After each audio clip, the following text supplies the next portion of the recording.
Coming to you live from downtown Detroit, this is Benzinga's PreMarket Prep with your host, Joel Elconin. This is a volatile puppy here, isn't it? And Dennis Dick. I'm bidding a penny. I will buy the stock for a penny. With everything you need to start your trading day. Good morning, traders and investors. Welcome to this Thursday, April 20th edition of Benzinga's PreMarket Prep. I'm Spencer Israel here with Joel Elconin and Dennis Dick. On today's show, we're going to cover the earnings gamut, a bunch of stocks to discuss this morning from yesterday after the bell and this morning: eBay, Qualcomm, American Express.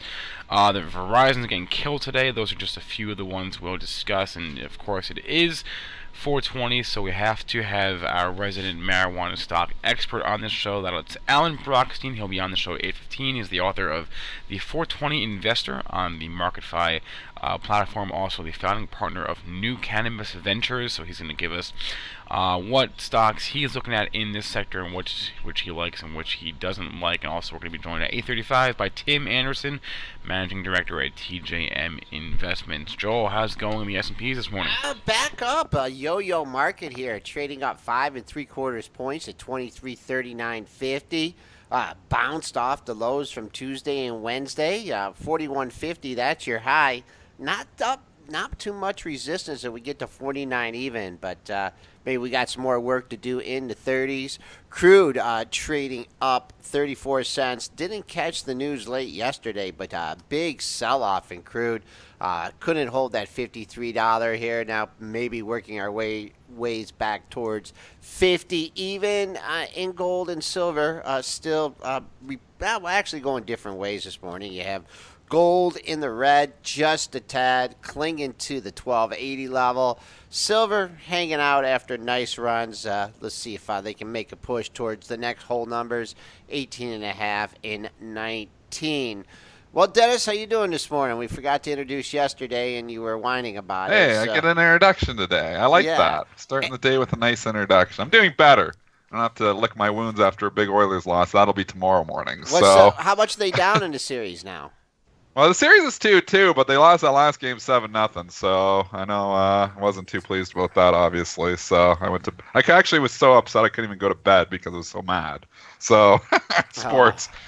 They always say get your kid hooked on sports, and I got hooked on sports as a young. And now you know what? It ruins my life because if you think about it logically, there's 30 teams pretty much in every league, and only one team can win. So the other 29 teams are fans of the other 29 teams all end the season angry. So you basically end the season angry all the time.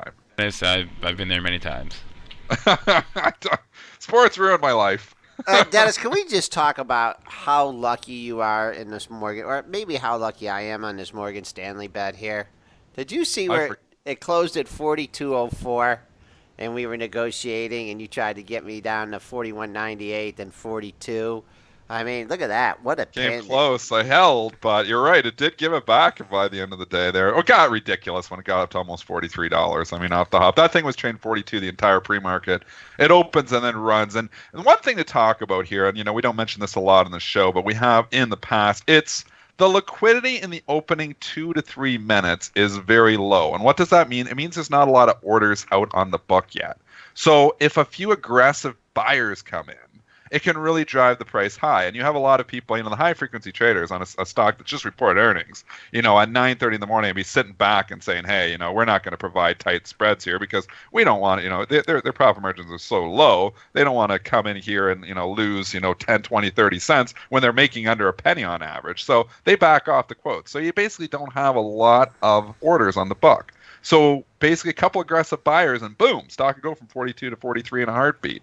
Middle of the day, that can't happen because the book's so much thicker, but because the book is so thin in that opening 2 to 3 minutes. And that goes for all stocks, but especially on a stock that just reported earnings. You can have some wild swings. So sometimes, like you say, Joel, hey, if you had a target, you think you can get out there, throw your order out there on that opening bar, and sometimes you can get done. And if you would have been looking, multiple highs right around $43 in March and April there for Morgan Stanley. And man, you would have thrown it out there like 42.90 just under the 43. You might have got done.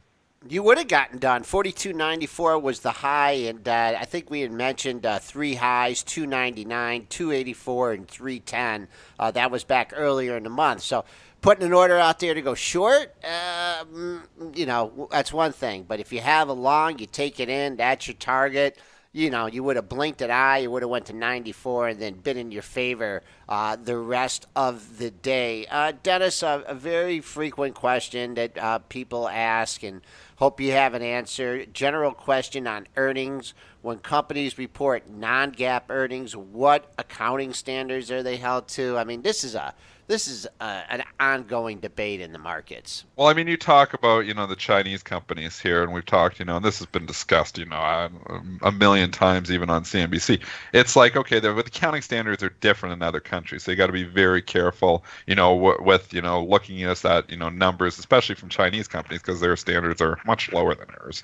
So, you could take the earnings and you can analyze it, but if the bottom line, if the numbers aren't really, true, and not saying that they're making the numbers up, but if they're not having to follow the exact guidelines that we do, you're not comparing apples to apples, and that can really throw away your analysis. On this show, and for my purposes, I wouldn't say I'm jumping in and analyzing balance sheets. I'm not analyzing, income statements and figuring out, if there's holes. We'll leave that up to the analysts to figure that out. What I'm analyzing is order flow, and, I let that tell the story. So, because for the most part, the markets are very efficient, and they will price in most of the information, at least the short term information on any given day. Is there some alpha to extract? If you can sit and crunch out all the numbers and figure out errors in the submissions, sure there is, but I'm not smart enough to be able to figure all that out, so I'm not even going to try to do it. So I'll just go with the order flow and, figure out different levels and figure out, where I feel comfortable buying or selling the stock. So that's beyond my expertise trying to analyze income statements and balance sheets. All right. I want to welcome Joey F. to the chat and the show here. Dennis, he heard your interview on Chat with Traders. So, Joey, any issues of interest or questions on anything we're talking about, throw them in the chat. If you ever, just for the people who listen on SoundCloud, and if you didn't know where the chat is, easy way to get to the chat, easy way to get to their show every morning live, just go premarketprep.com at 8:30. If you go premarketprep.com, you will come to our show, and actually you can join us live every morning, 8 o'clock, because we have a lot of listeners that listen delayed, afterwards, but you can listen live at 8 a.m. Eastern just by going to premarketprep.com. Good call, Dennis. All right. Real quick before we go into the earnings, JNUG, or they mean JUNG? No, he's talking the junior mining, He's the talking triple W, yeah. JNUG. And that's Johan talking about that. And if you want to give some technicals, I don't like the triple levered products because I would just buy 3 times more of the regular product if I wanted to. But, obviously the gold miners follow the gold. So if you're looking at that, the JNUG is the junior gold miner bullish 3 times. So it's trading down a little bit here in the pre-market. But again, I don't like these vehicles because they track on a daily basis, and that is it. So it'll do 3 times the performance on the daily basis. But if you're throwing these and buying these in your investment portfolio, they deteriorate over time because of all the adjusting and the rebalancing that they have to do. So these vehicles are just not the best way, I feel, to play, a longer term move in gold or even in the gold miners. I would rather just go to the GDX, or I would rather just go to the gold itself, GLD, depending on if you're bullish the miners or bullish the actual commodity. The only thing I would say about this is it's not participating in the rally at all. If you look how gold is They don't work well. No. Oh, no. They work well on a daily basis. They're not designed to be held overnight, so you don't want. It's not a vehicle you want to be holding overnight. You shouldn't even be looking at a longer term chart, honestly, because they will deteriorate over time naturally. That's just how they work. But that it even says that in the prospectus. Right. It says that in the name. It has the word. They're daily. Basically toxic securities if you're trading them anything over a day. I've argued for a long time. I don't know why they create these products. I mean, maybe it's just for day traders, maybe it's for short term, but they say that you're supposed to be and the major concern is for long term investors. The SEC has stated that over and over again. Yet they allow these little products to be created that the long term investor doesn't understand. And they think, okay, well, I'm going to buy the junior gold miners the 3 times, and if gold is up, the gold miners are up, 10% next year, I'm going to make 30%. And then at the end of the year, the gold miners are up 5%, they think I'm going to be up 15, and they're down 15, and they're wondering why. Well, the vehicle doesn't track long term; it just tracks the daily performances. So it's the path that matters, not the actual performance over the year. And they track, and so they do what they're supposed to do. It's just that investors don't understand these, and that's why that's my. it's my thing. I don't even like, having these things at all because I feel bad for the people who hold these things overnight and lose their shirt. I mean, we've seen these again and again on the triple levered products. They all just deteriorate over time. All right. And Johan actually mentioning that I actually forgot about this, but JNUG Direction announced they stopped issuing new shares for JNUG, and I think for the Bear counterpart a few days ago. Do you know what the other one is?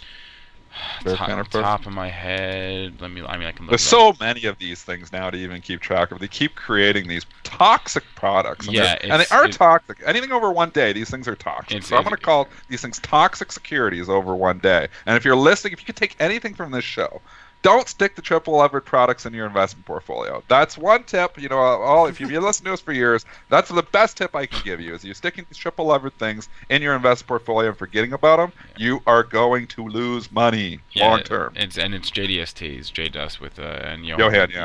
If you're a day trader and you like trading the triple levered stuff, go ahead. It's short term trading vehicles only though. These are meant for just day trading.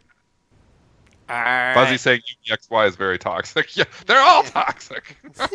So that's why I'm an equities trader. I stick with the stocks. I don't get to all this fancy stuff. And, I feel like there's a better edge in that type of stuff. But, some people like day trading the stuff. Day trading, okay. Long-term investing, not okay in these things. I was just going to say, just overall, though, you've had, and I'm just looking at it from a fundamental perspective, you've had a really nice run here in gold. Right? Hitting levels. Let's go to a little bit longer term chart here. Let's go to a weekly. We haven't kissed 1,300 since November of last year. But then I know junior miners, Newmont. Look at Newmont. No, Newmont's not participating in this rally. So that could be another. The miners have had a little bit of trouble here lately. Yeah. That's a good point, because usually when you see gold trading up, the miners be trading up here too.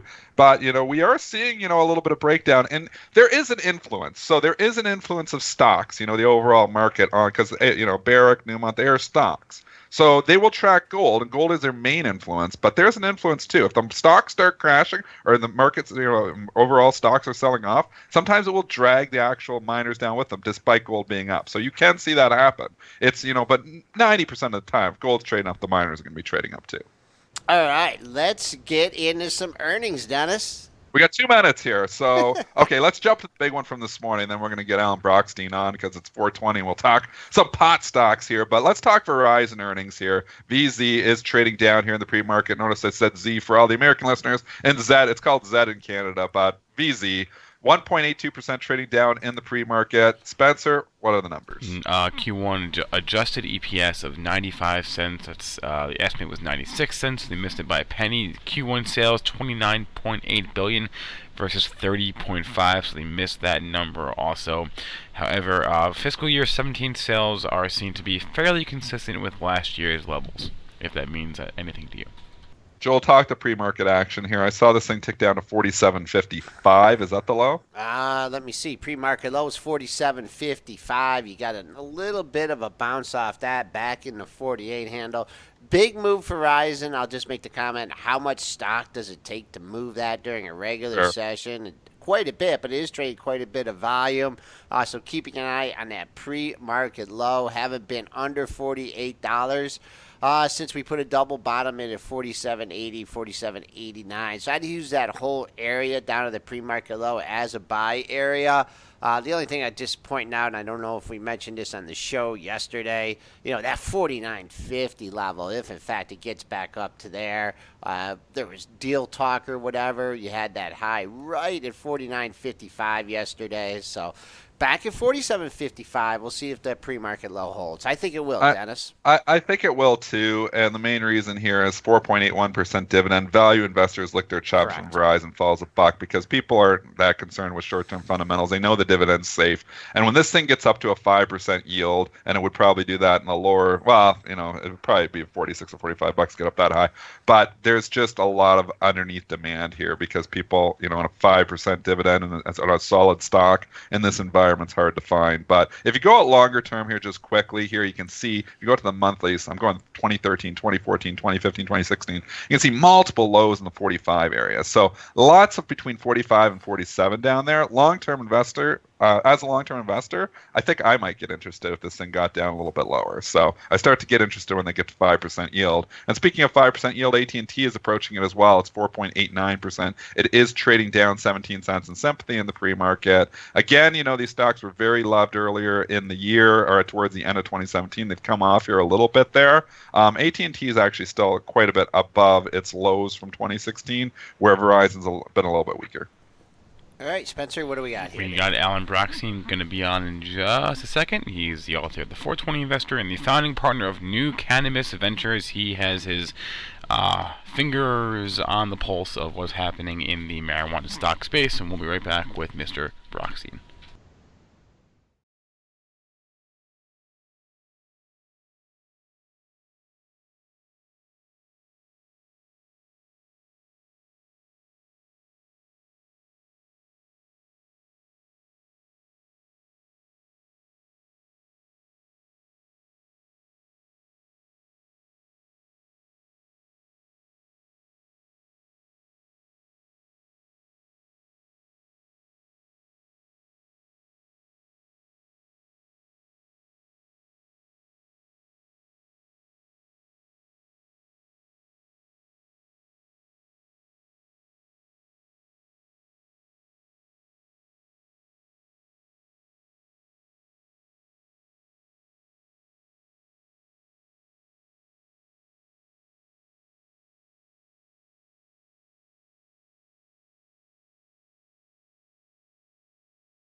Welcome back, traders and investors, to Benzinga's pre-market prep, brought to you by Benzinga Pro. I'm your co-host Joel Elconin, along with Dennis Dick and Spencer Israel behind the glass.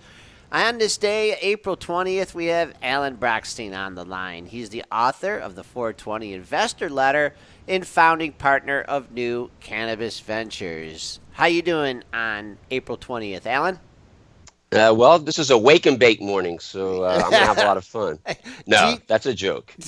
Do you have any correlations on how marijuana stocks perform on April 20th?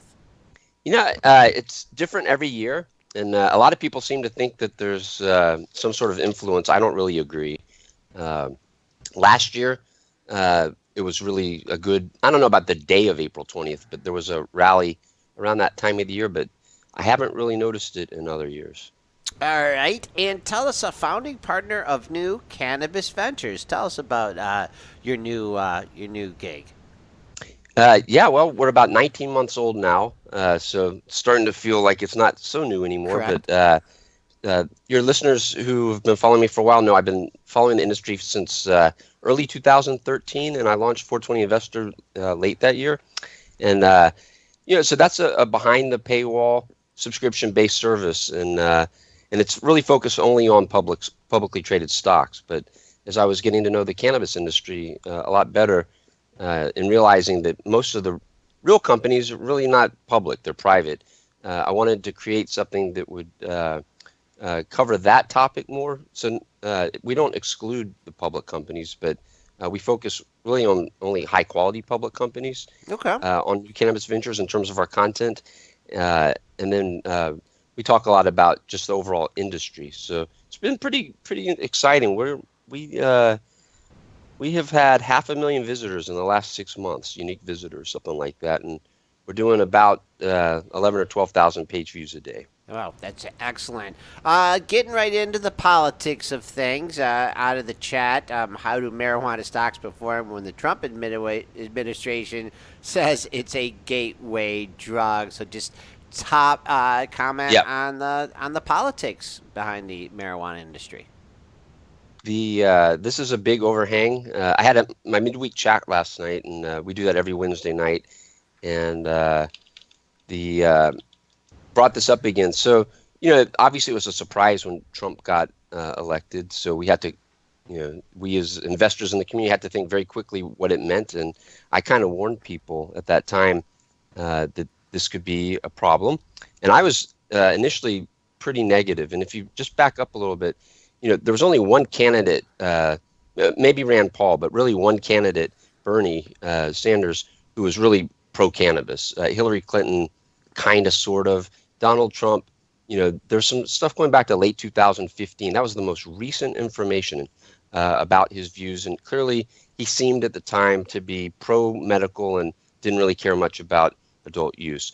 And unfortunately, this topic was never discussed by him after late 2015. It never came up in any of the debates between Clinton and himself. So we were all kind of wondering what was going to happen. And the first thing that happened, I would say, was he appointed Jeff Sessions, who is really stuck in the 50s in terms of his views on a lot of things. But we're just going to talk about cannabis. And so during his testimony, it wasn't so bad.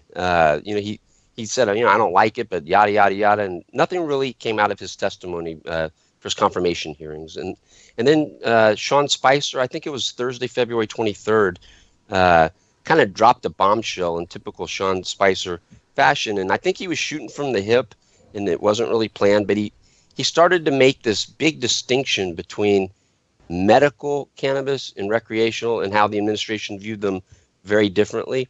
And then Jeff Sessions kind of started up his dialogue more publicly about, we don't need marijuana stores on every corner. But I think the reality is, as much as Sessions would like to do this, and it's not really an issue for Donald Trump, he's really busy doing some other horrible things right now, and it's probably not going to be a cannabis industry issue.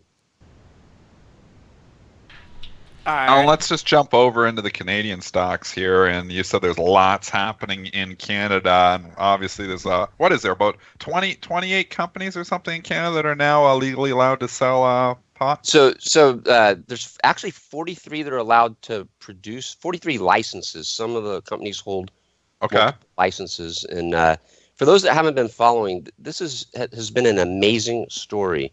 And the story was that, and I know you know this, given where you live, Dennis, but cannabis has been medically legal in Canada since 2000, 2001. I forgot the exact year. They had this program called MMAR, but it was kind of flawed. Basically, you could grow on your own or designate a non-commercial grower, or you could buy from the monopoly company, which was not known to have very good quality at that time. And so this system wasn't working very well, and they revamped it, and they started a program called MMPR in 2014 is when it actually launched. And it had just a handful of other companies that were licensed to sell at that time. And and it got away from home grow. You had to buy, instead of through the monopoly, through an oligopoly. And the program was kind of slow to start for a lot of reasons. It was dried flower only. There were no other forms of cannabis, and we all know how popular extracts are. And I'll get back to that in just a moment. I'm giving you kind of a long answer because we got some time this morning. So that program was kind of slow to ramp up, and but was doing so, and was actually, to me, kind of interesting because there's about, I guess, 35 million people in Canada. And if you do the math, the market was going to get to probably 600 or 700,000 patients by, say, 2020 at that rate. And that was a little bit more aggressive than what the government was saying, which I think was too conservative. And that was going to be a pretty big market, and it all was going very well. And then all of a sudden, Justin Trudeau and the Liberal Party snatched victory, kind of surprisingly, and they had talked about legalization. And this was in October of 2015, and it was a huge game changer because all of a sudden investors could start thinking about what it would be like to have federally legal cannabis in one of the G7 countries. And it was a little bit of a delayed reaction, I'd say. There was some initial positive reaction, but it didn't really kick in until a few months later in the year when these companies that had these licenses, and there weren't that many at the time, there's a few more now, started to raise capital. And there's been over $1 billion of capital raised, if you include the publicly traded companies and the privately traded companies, and also it's well over $1 billion if you factor in all these warrants that have been exercised. And there's basically been this incredible capital raising and a frenzy for the stocks. They basically quadrupled in 2016. A little bit of a delayed reaction. Most of that action took place in the back half of 2016, and so that gets us to the point of there was a big task force report that was it was a little bit delayed in its release, but it came out in the fourth quarter last year and kind of laid out some ground rules of kind of what things might look like, and then they introduced the legislation last Thursday, Wednesday, I guess, the 13th, and so now this country is looking at legalization being implemented. It'll probably be implemented piecemeal across the provinces, but as early as mid-2018. So the legislation is not finalized. It's been introduced. It's likely to pass. And at the same time, so we've seen a lot more companies go public. And there are now 11 companies that I count, and you can maybe round it up to 12 because there's another company that has an option to buy one of these licensed producers. But yeah. Alan, can you give us like the two, because the chat's itching here. We got them lighting up with questions on, specific stocks here. Yep. They want stock picks. So maybe give us a couple of your favorite, listed plays from Canada and then maybe a couple from the U.S. as well. Okay, so let me disclose, first of all, effective last October 1st, New Canvas Ventures started working with public companies. We had never done that before. So I want to make sure I just disclose. Okay. When I tell you if I like or don't like a company, it shouldn't really matter. Certainly at 420 Investor, I have some clients that I'd say I don't like their stock price. It's not that I don't like the company, but so I do want to disclose when I mention a company. But the biggest company right now that's publicly traded is Canopy Growth, which is a client, and this is Weed on the TSX. There's And just so your listeners know, if they don't know the market, that's another amazing thing. You have three companies right now that are trading on the Toronto Stock Exchange, and Canopy Growth is one of them. And I like that one right now. It kind of goes in and out of favor, I would say, as being the investors liking it the most and the least, and it's been under a little bit of pressure recently. Some of the things that stand out for the company, besides its leading market share, it has multiple platforms. It has from medical in their Bedrocan brand all the way out to what will really be a truly recreational brand right now, obviously just medical. In Tweed, they also acquired the Metrum platform that kind of gives them some health and wellness and also medical brands. And so they also have multiple modes of production. They have both the greenhouse, which allows kind of a lower cost, but they also have several indoor grows. So typically the indoor grows will have the more expensive product, but a higher quality product typically. And I know that some of the other companies that I'll mention would disagree with that, but that's generally the view. So you get better cost out of the greenhouse. And then one other thing they have is multiple geographies now, because they not quite yet, because they bought a pending applicant, so they're not approved yet. But if they get approved, which is very likely, there's a tendency for when a company buys another unlicensed LP, then it gets licensed. But they just acquired one in Saskatchewan. So that's one of the ones that I think it's the biggest. And the reason I mention it right now, ordinarily I might not even mention it, but it's really lagged the rest of the sector a lot. I get questions on why. There's been a little bit of insider selling. I don't think that's that big of an issue. They also did a down round.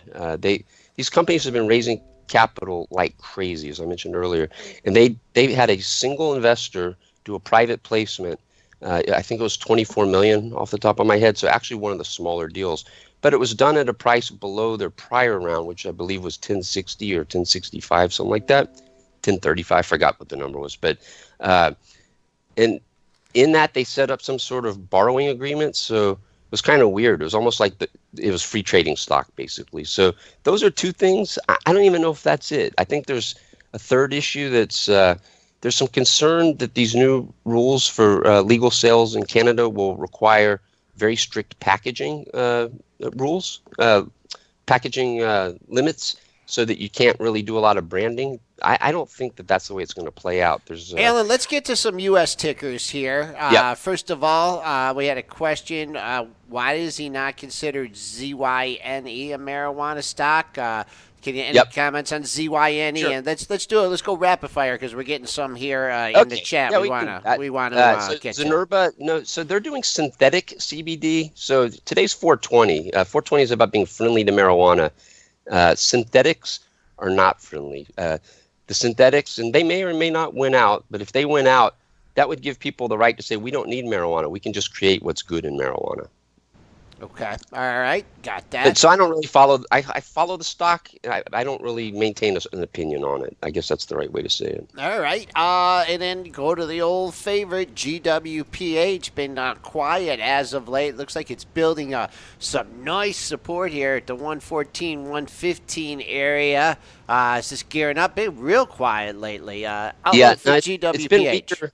It's been pretty weak compared to the biotech market, and things ebb and flow. Last year, GW had a great year. It started the year horribly, and then all of a sudden they started to release the first of their 3 phase 3 clinical trial results, and then the stock did really well.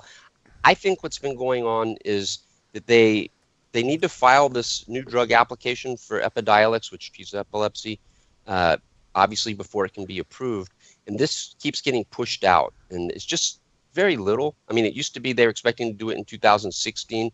Then they said, I think they said sometime in 17, and then they said pushed it. I know they said by June 2017. Now they're saying mid 2017. So it's just very slightly. And I think the good thing for investors is this company is doing everything it can to make sure that that NDA doesn't have any sort of deficiencies that would lead to any delays. So I'm excited about the company's long-term prospects, but obviously they have to file this new drug application, and then it has to be approved by the FDA, and then after that, it actually has to resonate with its intended audience. Alan, question Ed Parker asking about SMG, which is Scott's Miracle Grow. Do you follow, some indirect plays here too? Obviously, maybe a lot of these companies use, different types of fertilizers. So Scott's Miracle Grow has been very aggressive in buying cannabis-related entities, but with that said, those represent only about 10% of sales. I think it's going to be really interesting later this year or in 2018, perhaps more likely. They will spin this company out, and it will be one of the biggest cannabis companies out there. So it's unfortunate right now because I don't think you can invest in this company for that. I mean, if you like this company, it's something to keep in mind, but the stock's going to move on a lot of other things before it moves on cannabis. And I think I asked you about this last time you were on. Cara Therapeutics, the stock is just one of the biotech stocks has just gone straight again. up. So this is a synthetic company, but they're not even doing synthetic cannabinoids. So they're not, these synthetic cannabinoids, basically cannabis has a whole bunch of different cannabinoids in it. That's what makes it so interesting. It's not like a single molecule. It's a multi-molecule product that gets even more complicated by all the what's called terpenes in there. So that's why cannabis, you can't just, it's very specific. Every plant's a little bit different. And so what Cara Therapeutics is doing is something that I think mimics a cannabinoid, or some sort of. It does something with the CBD1 receptor, I believe. It's not a cannabinoid. So again, I think people like to play on this marijuana theme. They think it's helpful. Investors do, or maybe sometimes even companies. I don't think that's really. I can see why people are interested in Zynerba. Cara Therapeutics, nothing to do with cannabis. Alan Zero. Brockstein, author of 420 Investor Letter and founding partner of New Cannabis Adventures. Thanks a lot, Alan. We'll talk to you again soon. Okay, good talking to you guys. All right, Dennis, 8:34. Want to sneak in another earnings play In today. 10 seconds? We'll try. Let's go eBay last night. Quick, Spencer. We have 30 seconds here before our next guest. Quick. eBay Q1 adjusted EPS 49 cents versus 48 cents. Sales of 2.2 billion versus 2.21 billion. So they beat on the EPS. They beat on the sales. And as far as Q2 goes, their EPS estimate comes in below the estimate, and the sales guidance came in below the estimate as well. And this was a yo-yo action after the bell. This thing it went up a little bit, then it got hit, then it came all the way back to flat, then it got hit here again, assuming on the conference call. It's now trading down $1.10 in the pre-market. So a lot of yo-yo action. Joe, a quick one level, and we'll get to our next guest. We're just hanging out here, not quite at the lows of the pre-market session. Let me go to my daily chart and see what I can come up with here. Boom, boom. All right, double bottom at 32.56.77, 32.70, right where we're trading. That's my support. All right, it is now 8:35, and we are going to get a look from the floor of the New York Stock Exchange with Tim Anderson, Managing Director at TJM Investments.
I knew that, but I thought you were Well, asking me what any welcome thoughts back, I had before we traders went and on. investors, to Benzinga's pre-market prep, brought to you by Benzinga Pro.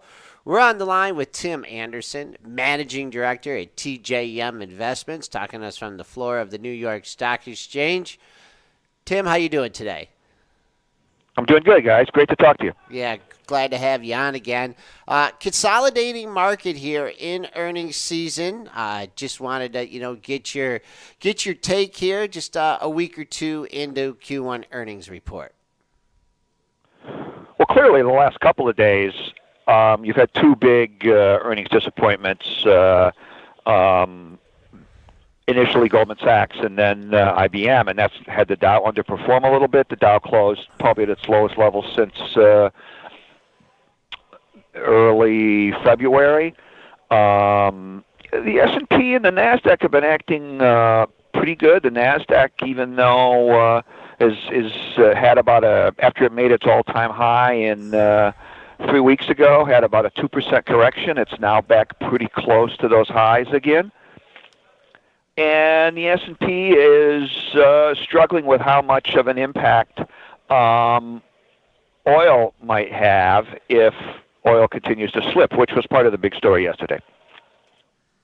What do you think about the resiliency, though, here? Because we've had a pretty big sell-off here in the banks. Obviously they've come back, and oil's slipping here now too. But it seems like the overall market is still trying to hold on. I know we're a little bit off the highs, but if you look at the financials, a lot of these are down 10, 15% from the highs. Some even as much as 20.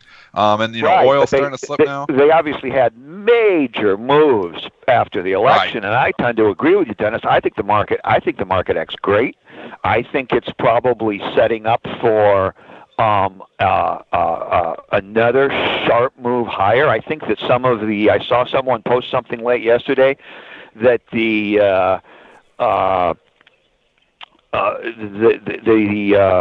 volatility or the put call ratio on the VIX and the put call ratio on the market overall was at an extreme range, showing short-term oversold. Look, if oil's going down again, that's going to be a heavy weight. But I think the market's setting up for a push higher. Maybe when Congress comes back, maybe when they finally get this health care bill through, and then they, in a short period of time thereafter, have some official tax proposal.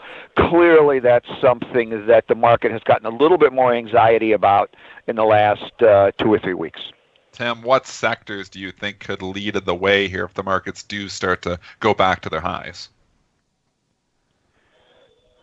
Well, it certainly feels like technology is prime to make a good move because the Nasdaq shrugged off the IBM numbers pretty well yesterday. Now IBM has maybe True. become a one-off. They're a behemoth kind of in and of themselves. They've had 20 consecutive quarters of declining revenue, and they're, it's like trying to, turn an aircraft carrier, trying to re-engineer their business model a little bit. But I would think that, in addition to tech, I mean, look, the financials are going to hinge on if the bonds start to sell off again. We were at we went to 260 shortly after the election. We were at 220 on the 10-year yesterday. Clearly, those yields have a lot of pressure from selling in Europe. And you've got a number of elections coming up in the next couple of weeks there, starting this weekend in France. So, there's going to be a little bit of anxiety there. But I would think that the trade in the financials, although it's been rocky, is probably not over.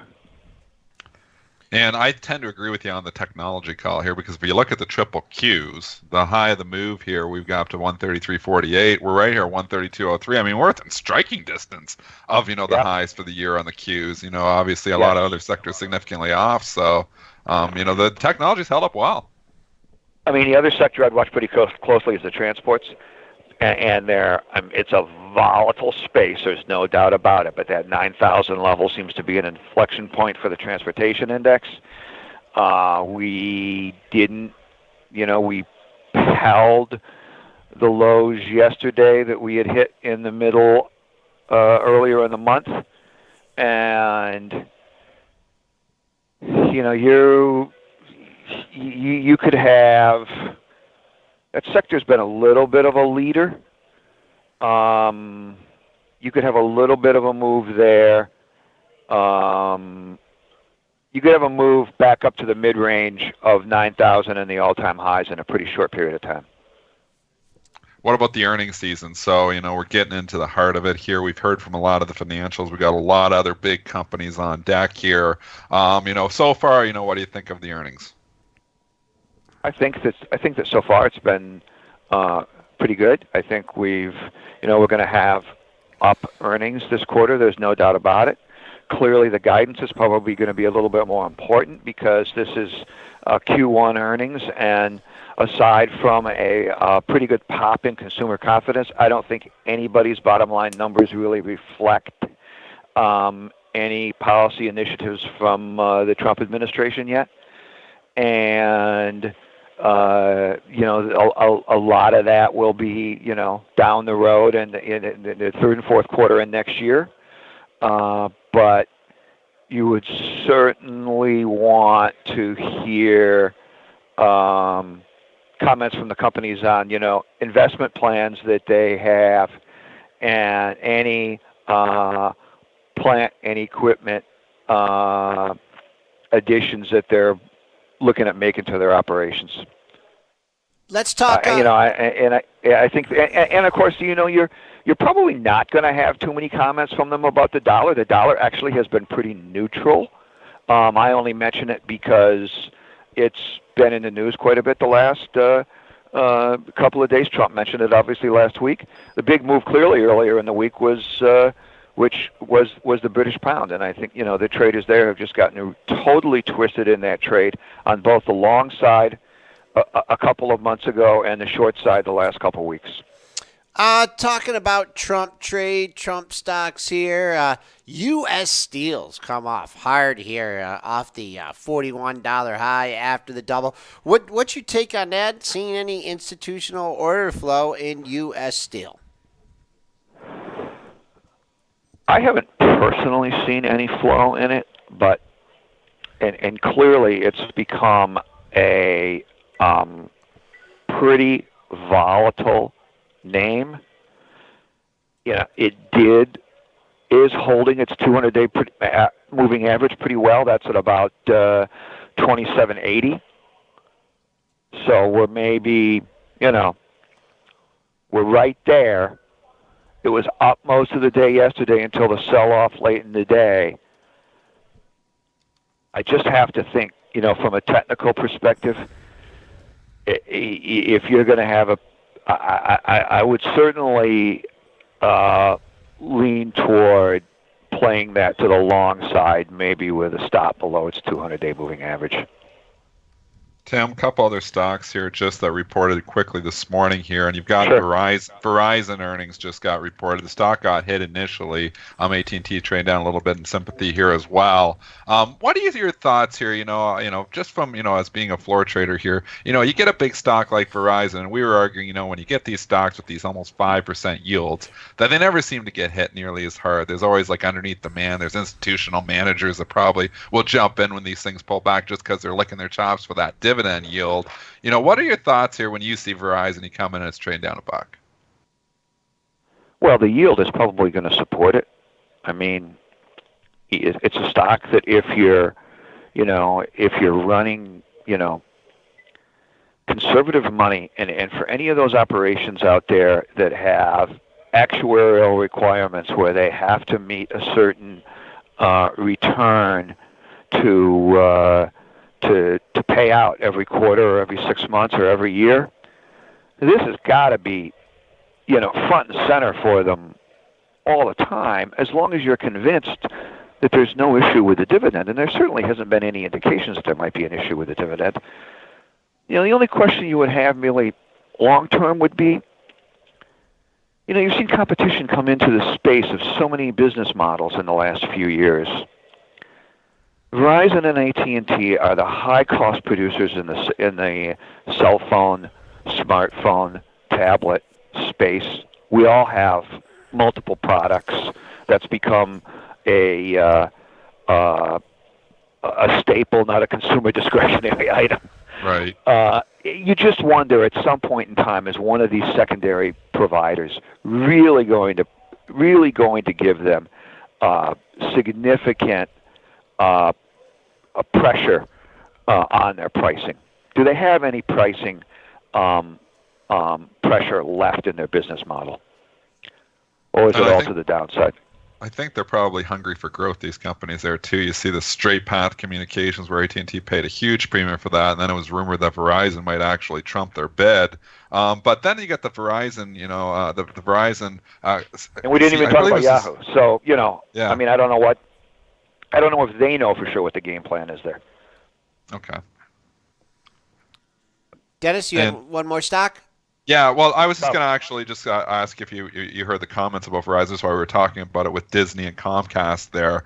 There was rumors that Verizon would be open to, a possible, deal or merger with a company like Comcast or Disney. Did you see those comments, and what are your thoughts?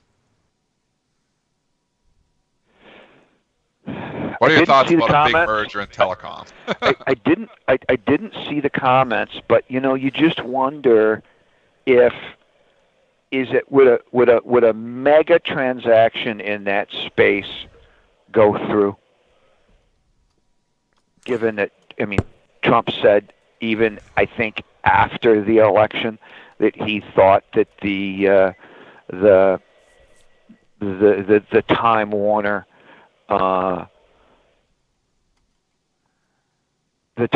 deal with that was with AT&T, ill-advised, was the Time Warner AT&T deal was too all right, big Tim, of a deal. we're up against the clock Too anti-competitive. here. Yeah, I agree with you. We're up against the clock here. We've had Tim Anderson on the line from the floor of the New York Stock Exchange, Managing Director at TJM Investments. Thanks a lot. Guys, have a great day. All right, it is 8:48 here, 12 minutes left in the show. Dennis, we probably still got some more earnings to do. Oh yeah, we got a lot of earnings to talk about here. So let's go Qualcomm from last night here. We'll try to do one a minute here for the next 4 or 5 minutes because there's about 50 companies that reported, but we're only going to obviously get to the top 10. Qualcomm here is trading up $1 in the pre-market. Spencer, give us the numbers. Q2 adjusted EPS $1.34 versus $1.19. Sales $6 billion versus $5.9. So they beat both those numbers. They see their Q3 sales coming in about in line with the estimate, and the adjusted EPS is in line as well. What do you think of this one long term here, Joel? This is I a don't know. 4.26% dividend. I was looking at this thing. I even wrote it on my sheet. Think about this one for the long term investment portfolio. If it ever got down to the $50 level, and I'm not sure. Obviously we're trading up a buck here this morning, so I don't think I'm going to get a shot at this today. If it was a disappointing report, I was looking at maybe possibly buying it in my investment portfolio at 50. But look long term here. Like go out to the monthlies and look at this thing. This thing has really gone nowhere in the last 6 years. And obviously, maybe it's growth issues, maybe it's something else, but you've been getting paid though. 4% dividend here. It is attractive. And if they ever caught a bid here again, you'd get some, maybe get some capital gains on there too. Don't they live and die by like the cell phone, right? They're a supplier, they're not a supplier, or am I off? Well, they've on been that? at a war with Apple there for a bit too. So, not a big interest in this for me long term. 50.94, that is your pre-market low. $50 could be a magnet, but you bounced up $2 off that low, trading at 53.49. So I don't know. They seem to really turn around after hitting this. I'll just keep an eye on 53 even. That was the area of last three highs. So we'll see if old resistance is new support. American Express earnings, Spencer. It's trading up $1.50 in the pre-market. AXP reporting yesterday Q1 EPS $1.34 versus $1.28. Sales of $7.9 billion versus $7.74. So they beat a lot on the EPS and the sales number. Last time this thing reported, I remember it gapped up and then it actually kept going. This time here, it's gapping up, but I just look at the overhead supply on this one, Joel. $78 looks huge to me. Yeah, I don't even know if we'll see 78. You did get a quick pop in the pre-market trading to 77.95. But when you were trading at 77 and a quarter here, I'm even looking at the 77.50 level.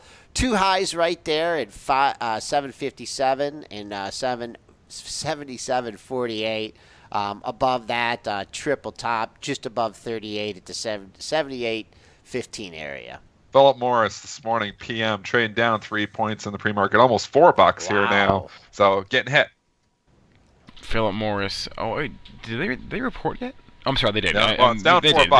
Yep. Q1 adjusted EPS 98 cents versus $1.03. And the stock is trading down, like we said, 4 points. Big level here, 110. That's where we kissed. Right on the kisser. Go back to March 24th. It got down to 110.01. That is right where we're at right now. 110.01 bid here. So somebody maybe going to defend that 110 level, Joel? If not, they'll be defending it all the way down to 109.50. You had four lows in there. Yeah, I like that area. I mean, short term, big move on one day. Better hold 109.50. A lot of air underneath that.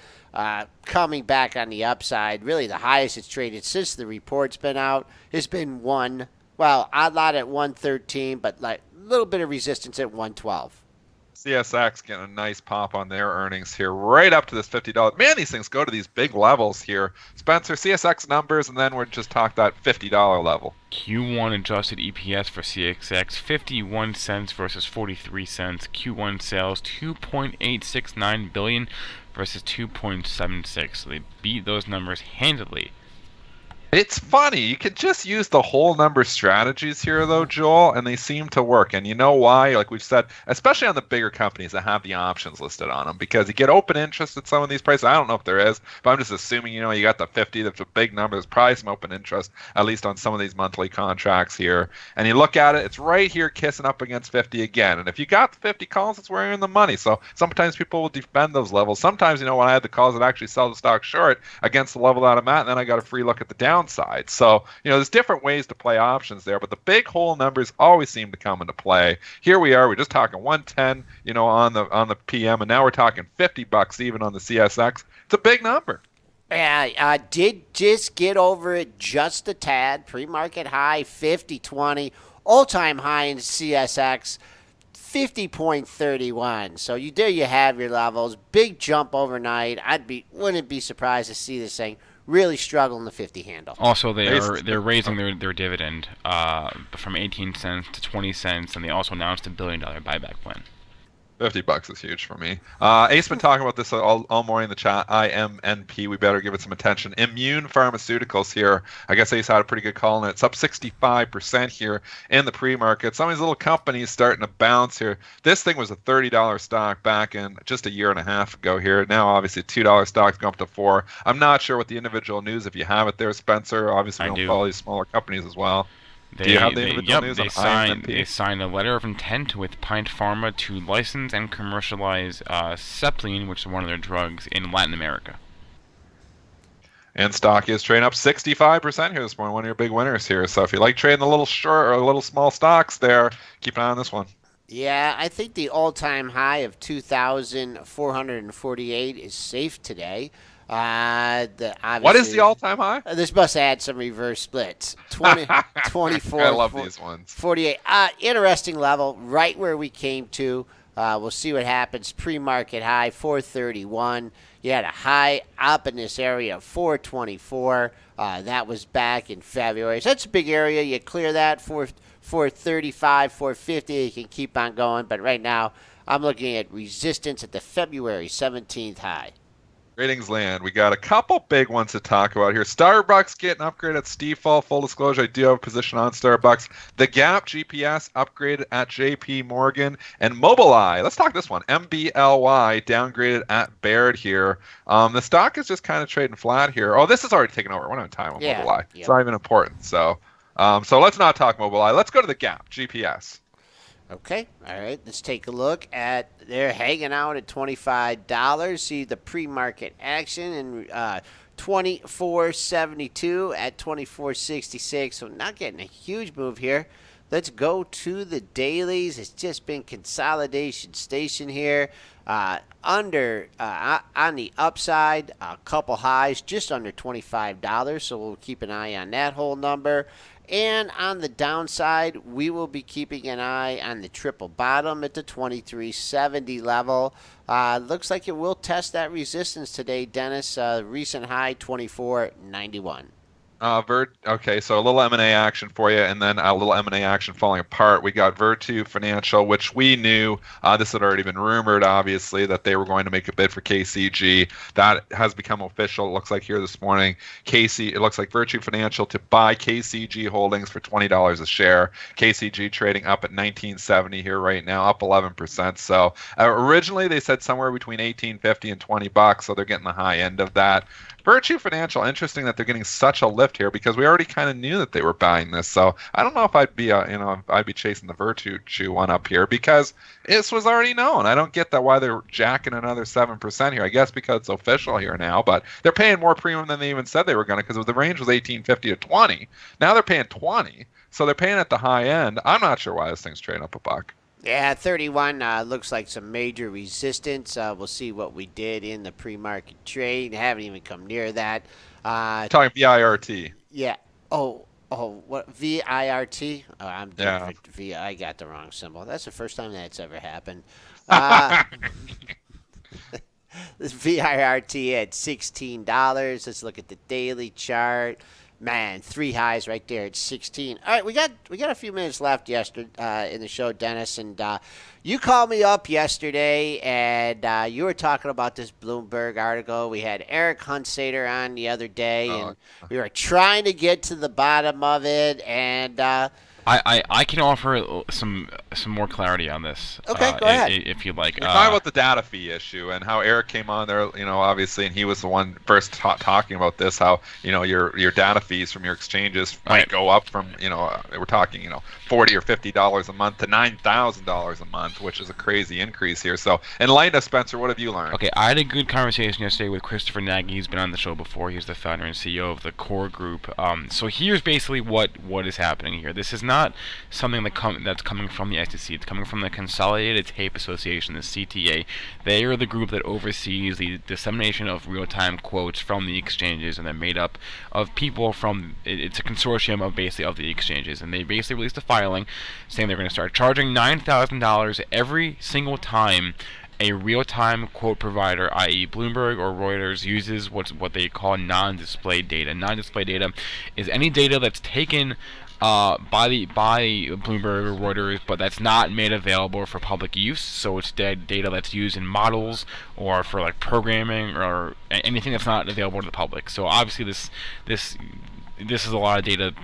This happens thousands of times every day that they're using this data for models and stuff. So $9,000 every single time a piece of non-displayed data is used. And what Chris was saying is that so the CTA basically does not answer to anybody.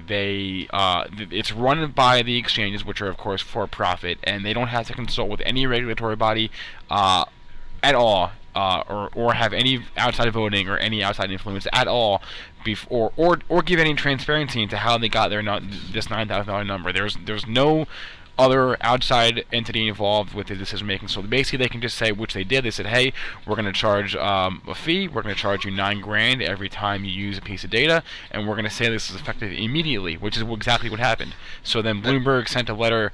I think it was on Tuesday, to basically saying this is nonsense. A letter to the SEC saying this is nonsense. The SEC has the ability to sort of put a hold on this, a temporary hold, while they evaluate it. They haven't done that yet. But Chris was saying this probably won't affect brokerages, who obviously also supply real-time quotes, because the brokerages have private enterprise level agreements with the exchanges, just due to the sheer number of clients that they all have. So this is likely not Chris said, not a brokerage thing. This is mostly limited to the Bloomberg, to the Reuters, and to other real-time quote providers. This is and just to clarify, it's 9,000 a month. That's what they're talking about. Okay, the Bloomberg sorry. letter. That's what they're talking about. But still, they're talking about every individual user that they're using. They're going to send Bloomberg a $9,000 bill for, and Bloomberg's like, well, that's crazy. We're talking about going from a couple hundred people that have it to potentially thousands of our customers that are going to have to pay this $9,000 a month bill. Bloomberg's going to get it. They're going to have to pass it through. So, it's ridiculous, and basically, doesn't, it's going to impede the whole industry. And like me and Eric, obviously, were joking on the show saying this could blow up the whole industry. But if this actually got pushed through, I mean, everybody was getting, every little individual firm that's getting quotations, getting a $9,000 bill a month. I mean, all those firms are going to stop, getting the quotes.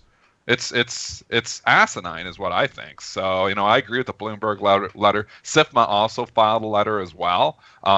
Same argument here, saying this is nuts.